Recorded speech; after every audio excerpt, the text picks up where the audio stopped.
Okay, so let's carry on with our proofs. Now, this proof is just, it's a great one, because what we're going to do is we're going to do a proof by contradiction. So we're going to kind of we're going to assume that this isn't true and see how that leads to a contradiction, and therefore kind of the opposite must be true. So what we mean by that is, what we need to show here is that if we're given this scenario where this AM is equal to MB, that's given over there, and if TM is perpendicular to AB, so if that's perpendicular, that the center of the circle must lie somewhere over here. So it must be, I don't know, there. We don't know where exactly. It could be there, it could be there, could be there, but it's definitely on that line. So what we're going to do is we're going to say, let's say that the center lies not on that line. Doesn't matter where, but we're going to say it lies not on that line. And we're going to show that this creates some sort of contradiction, which means that the opposite must be true. And that kind of binary logic is going to work nicely here.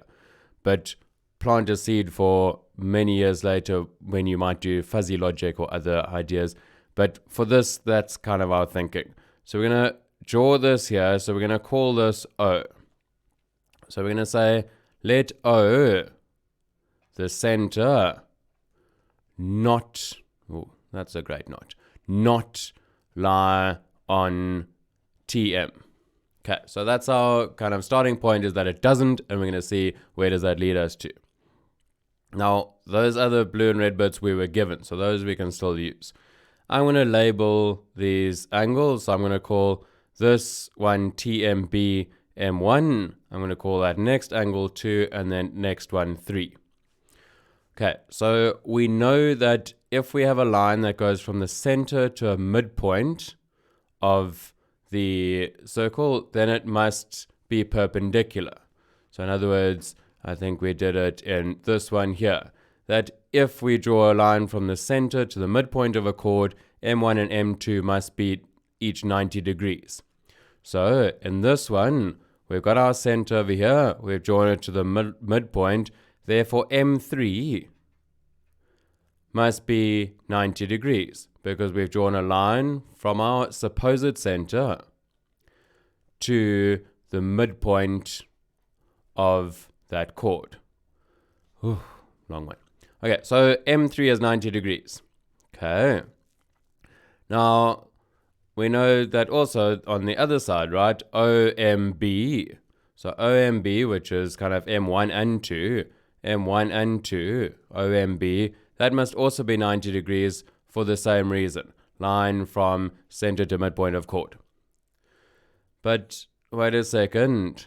M1, this red angle here, BMT, is 90 degrees because we were given that. Can you see this is kind of starting to look a bit absurd, because if this is 90, but this whole thing's 90, but this part's 90, then what is M2? Like, it must be 0. So, or we can look at it in this way and say, well, all three of those angles need to add up to 180, right? Because, so if we went M1 plus M2 plus M3, those should equal 180 degrees because of angles on a straight line. So we're doubling up our reasons a bit, but that's fine. So all of those must be 180, but M1's 90, M3's 90. It's not too many degrees left for M2, is it? So therefore, we can kind of either think of this as, wait a second, M2 equals 0 degrees, which means, therefore, O can't exist over there. So O must actually be up over here. This diagram we've drawn is a little absurd because that angle there can't really exist. We can't have three angles over there. It must just be the two. So therefore, O must lie on TM. So that concept of contradiction is quite important here. We kind of assumed something else to be true. We showed that that wasn't the case. So therefore, it can't not have been on this line, which means it must have been on that line. Interesting one, hey? Okay, well, I think it's interesting. I think you can make it maths.